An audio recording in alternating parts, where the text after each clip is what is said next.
नमस्कार दोस्तों, स्वागत है आप सभी का हमारे यूट्यूब चैनल टीचिंग गुरु में। तो लोन मेला जैसे कि आपको पता है कि लगा हुआ है 3 से 7 तारीख तक लगा हुआ है।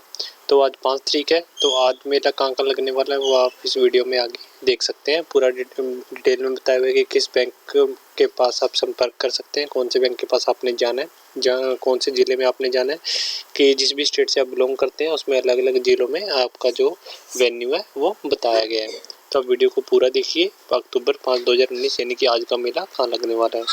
अगर आपने सिर्फ प्रीवियस वीडियो नहीं देखी तो आप वो भी देख लीजिए। उसके अंदर बताया हुआ है कि 3 से 7 तारीख तक, जहाँ पे पूरे लाइन वाइज डिस्ट्रिक्ट वाइज कि 7 तारीख तक कहाँ पे मेला लगने वाला है। तो आप ये वीडियो देख सकते हैं।